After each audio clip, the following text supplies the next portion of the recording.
இயேசு உங்களை நேசிக்கிறார். பிரியமானவர்களே, இந்த நாளில் ஆண்டவர் நம்மளோடு பேசும்படியாய் வேதத்திலிருந்து சில வசனங்களை கூட வாசித்து ஆண்டவர் நம்மளோடு பேசுகிற காரியத்தை பார்ப்போம்.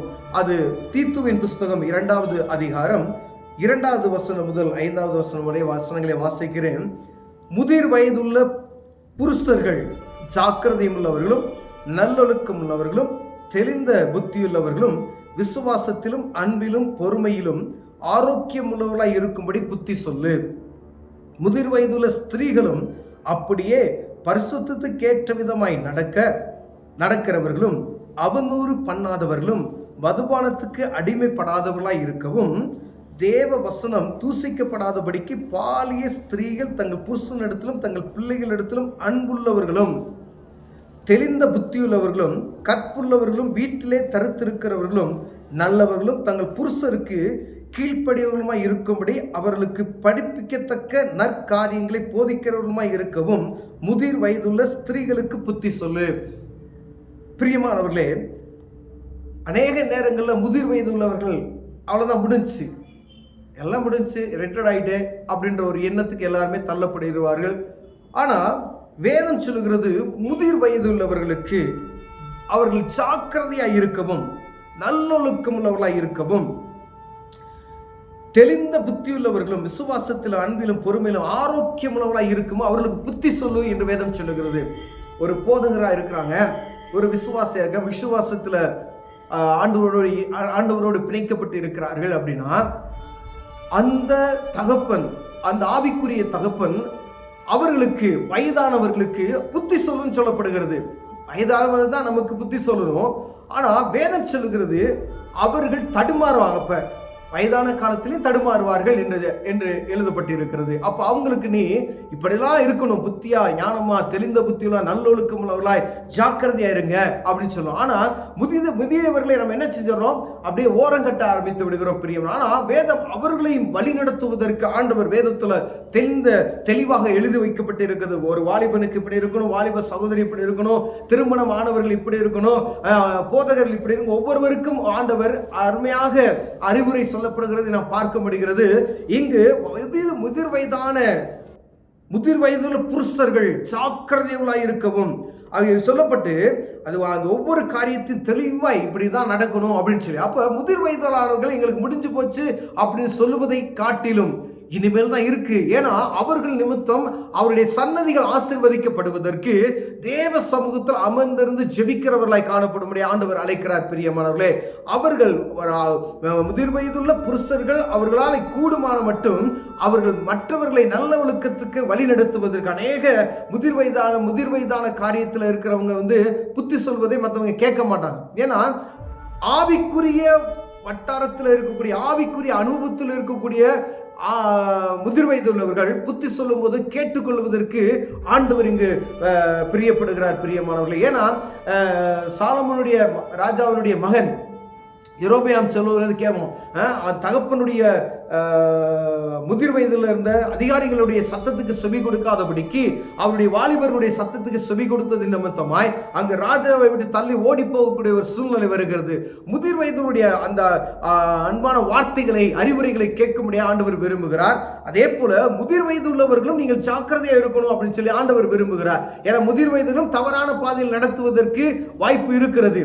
அப்ப ஆண்டவருடைய சமூகத்தில் அவர்களை நல்வழிப்படுத்துவதற்கு அவர்கள் புத்தி சொல்லணும். அவர்களுக்கு முடிஞ்சு போச்சு, அவர்களுக்கு என்ன இருக்கு, அவர்களை கை விட்டுவிடாதபடிக்கு நீங்க இப்படி இருக்கணும். அவர்களை தேற்றி ஆற்றி அவர்களை சீர்படுத்துவதற்கு ஆண்டவர் கற்றுக் கொடுக்கக்கூடிய காரியத்தை பார்க்க முடிகிறது. பிரியமானவர்களே, அதே போல முதிர் வயதுள்ள ஸ்திரீகளும் அப்படியே இருக்கும்படியாய் அவர்களுக்கு அதிக கடமை உள்ளது என்று வேதம் சொல்லுகிறது. முதிர் வயதுள்ள ஸ்திரீகளும் அப்படியே பரிசுத்தத்துக்கு ஏற்றவர்கள் நடக்கிறவர்களும் அவநூறு பண்ணுகிறவர்களும் மதுபானத்துக்கு அடிமைப்படாதவர்கள் இருக்கவும் மதுபானத்துக்கு அடிமைப்படாதவர்களும் இருக்கவும் ஆண்டவர் தெளிவாக சொல்லப்படுகிறது. குடும்பத்துக்குள்ள சமாதானத்தை உண்டு பண்ணுவதற்கான காரியங்களை அவர்கள் செய்வதற்கு பழக்குவிக்க வேண்டும் என்று அவநூறு பண்ணாதபடி அவர்களுக்கு புத்தி சொல்லு. தேவ வசனத்தை தூசிக்கப்படாதபடிக்கு பாலிய ஸ்திரீகள் தங்கள் புருஷரிடத்திலும் தங்கள் பிள்ளைகளிடத்திலும் அன்புள்ளவர்களாய் நடக்கவும் திருமணமான சகோதரிமார்கள் புருஷனிடத்திலும் பிள்ளைகளிடத்தில் அன்பு உள்ளவர்களாய் நடக்கணும்னு சொல்லி அவர்களுக்கு கற்றுக் கொடுக்கணும். தெளிந்த புத்தியுள்ளவர்களும் கற்புள்ளவர்களும் வீட்டிலே தரித்திருக்கிறவர்களும் நல்லவர்களும் தங்கள் புருஷருக்கு கீழ்ப்படிந்து நடக்கிறவர்களாய் இருக்கும்படி அவர்களுக்கு படிப்பிக்கத்தக்கதாய். பாருங்க, தன் மருமகளுக்கு, மகளுக்கு, பாலிய ஸ்திரீகளுக்கு, திருமணமானவர்களுக்கு, முதிர் வயதுள்ள தாய்மார்கள் போதிக்கணும். அவங்களுக்கு இப்படிலாம் நீங்க நடக்கணும்னு சொல்லி நம்ம என்ன செய்யணுமா, அவங்களுக்கு கற்பித்து கொடுக்க வேண்டும் என்று வேதம் சொல்லுகிறது. முதிர் வயதான பாட்டிமா இருக்காங்கன்னா அவங்க சில நேரத்தில் கோபப்பட்டு என்ன செஞ்சாங்க, அநேக இடங்கள்ல மாமியார் மருமகள் சண்டை வருகிறது, எப்படி எங்க பார்த்தாலும் நடக்கிறது.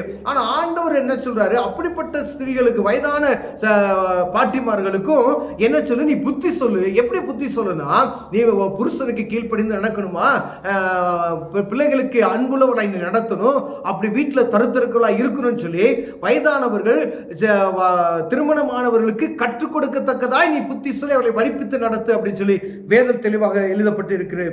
கீழ்ப்படுகிறோமாய் காரியங்களை போதிக்கிறோமாய் இருக்கும் முதியவர்கள் உள்ள முதிர் வயதுள்ள ஸ்திரீகளுக்கு நீ புத்தி சொல்லு என்று சொல்லப்படுகிறது. பிரியமானவர்களே, வேதம் கற்பித்துக் கொடுக்கிறதை அவர்களுக்கு நாம் கற்றுக் கொடுக்கும் பொழுது ஆண்டவர் மகிமைப்படுவார். அவர்கள் தெரியாதவர்களை அறிந்து கொள்வார்.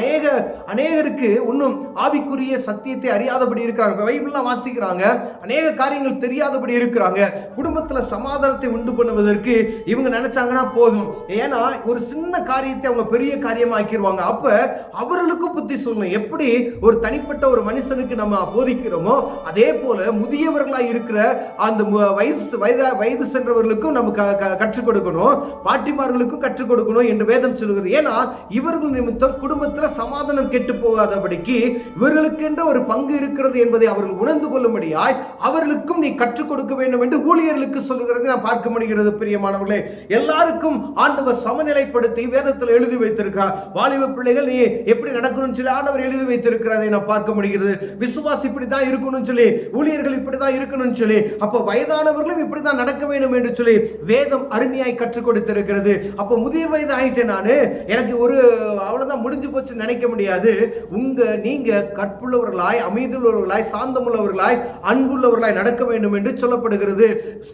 வயதான முதியோர்களும் அவர்கள் ஜாக்கிரதையுள்ளாய் இருக்கணும்னு சொல்லி குடும்பத்தில் சமாதானத்தை கெடுத்து விடக்கூடாது.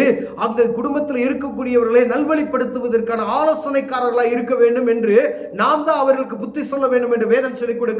பிரியமானவர்களே, அப்ப முதிர் வயதான இருக்கிற பாட்டிமாருங்க, தாத்தாமாருங்க அப்படின்னு சொல்லப்படுகிற ஒரு ஸ்டேஜ், ஒரு 60 வயசு 70 வயசு ஆயிடுச்சு அப்படின்னா அவர்கள் பிள்ளைகளுக்கு கற்றுக் கொடுக்க வேண்டிய காரியங்கள் உண்டு.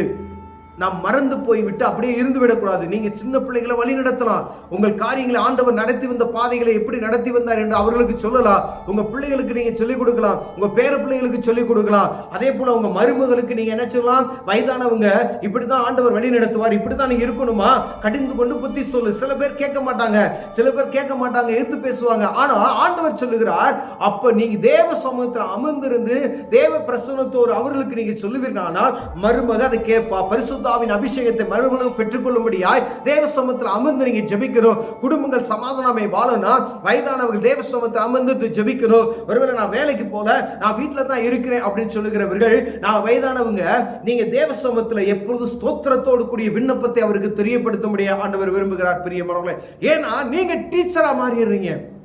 உங்க மருமகளுக்கு டீச்சரா மாறிடுறீங்க. உங்க மகன் அங்க வேற இடத்துல போகும்போது அவங்க மாமியார் திட்டாங்கன்னு சொல்லி நீங்க கோவப்படக்கூடாது. ஏன்னா அவங்களுக்கு டீச்சரா மாறணும். வேதம் அப்படிதான் சொல்லி கொடுக்கிறது. நீங்க தரித்திருக்கணும், வீட்டுல கண்டபடி சுத்தாத அப்படின்னு சொல்லி வேதம் சொல்லுகிறது.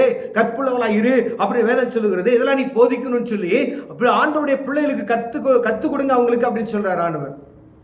அப்ப நீங்க ஒவ்வொருவரும் நீங்க அதை பொறுப்பு. நீங்க ஒருவேளை எல்லாரும் முதிர் வயதவர்கள் எல்லாம் நல்ல ஆலோசனைக்காரர்களா இருக்கிறாங்க. இன்னும் எப்படி ஆண்டவருடைய காரியத்தை குறித்து பிள்ளைகளை எப்படி அன்பாய் நடத்தணும், உன்னை எப்படி நல்வழிப்படுத்தணும் சொல்லி காரியங்களை நாம் ஆண்டவர் சமூகத்தில் ஆலோசனை பெற்று நடப்போம். எனால் அந்த குடும்பங்கள் சீர்பெறுவதற்கு, ஸ்திரம் பெறுவதற்கு, ஆண்டவர் ஆசீர்வதிப்பதற்கு அது உறுதுணையா இருக்கும். பிரியமானவர்களே, கண்களை மூடுவோம், ஜெபம் செய்வோம். அன்பின் தகப்பனே, ஆண்டவரே, முதியவர்களை ஆண்டவரே கர்த்தர் நீங்க சொல்லிக் கொடுத்தது போல நடத்துவதற்கு ஊழியர்களுக்கு கிருபை தாங்க ஆண்டவரே.